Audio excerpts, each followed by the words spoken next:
Hello guys, কেমন আছেন সবাই? আশা করি সবাই ভালো আছেন, আমিও ভালো আছি। আজকে বানাবো বাঁধাকপি চচ্চড়ি। দেবাঞ্জনার বাবা বাঁধাকপি চচ্চড়ি খুব একটা পছন্দ করে না, তো আমি আর দেবাঞ্জনা খাবো বলে সেই জন্য ভাবলাম একটু বানাই। দেবাঞ্জনার পছন্দ, আমারও পছন্দ।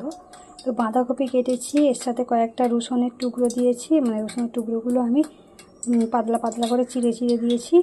আর টমেটো দিয়েছি আধখানা, কয়েকটা কাঁচা লঙ্কা চিড়ে দিয়েছি, ধনেপাতা, আলু আর পেঁয়াজ এর মধ্যে আছে। আর এখানে কিছুটা আমি চিংড়ি নিয়ে নিয়েছি। তো এদিকে কড়াই আমি তেল দিয়েছি, এর মধ্যে আমি 5 ফোড়ন দেবো। তো আমি ফোড়ন দিয়েছি, এবার আমি সবজিটা তুলে দেবো। সব একসাথে তুলে দিচ্ছি। এটাকে আমি সুন্দর করে ভেজে নেব।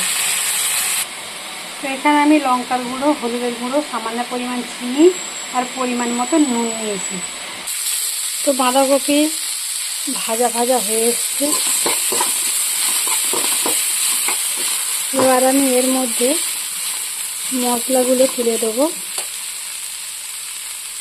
এই যে মশলাটা, আমি আঁচটা একটু কমিয়ে দেবো। তার সাথে চিংড়ি মাছটাও দিয়ে দিচ্ছি।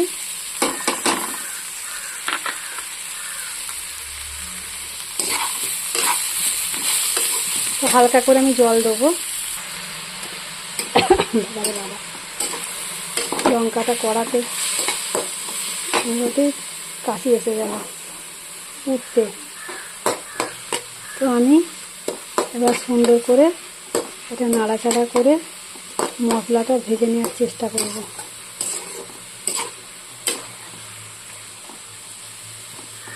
ততক্ষণ মশলাটা একটু ভাজা হয়ে যাক, তারপর আমি পরিমাণ মতো জল দিয়ে দেবো। তো মশলাটা আমার কষানো হয়ে এসেছে, আর একটু কষিয়ে পরিমাণ মতো জল দিয়ে দেবো। তো মনে হচ্ছে যে একদম কম, কিন্তু দেবাঞ্জনার জন্য আমার জন্য এটুকু হয়ে যাবে। তো চলুন আমি এবার জল দিয়ে দেবো।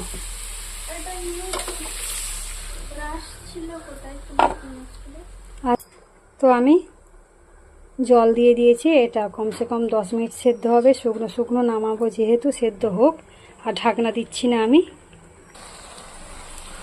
তো দেখতেই পেয়েছেন যে একদম ঝোলটা কমে গেছে আর একদম শুকনো শুকনো হয়ে গেছে। আর একটু আমি আরেকটু যে রস রস ভাবটা আছে, এইটা আমি শুকনো করে একটা পাত্রে নামিয়ে নেব।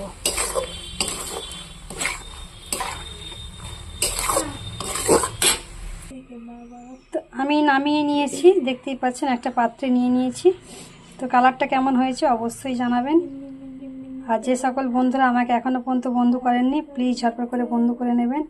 পাশে থাকা বেল বাটনটা অবশ্যই প্রেস করে দেবেন, যাতে নতুন নতুন ভিডিও যখনই আমি আপলোড করব তখনই আপনাদের কাছে পৌঁছে যাবে। তো চলুন সবাইকে টাটা, বাই বাই।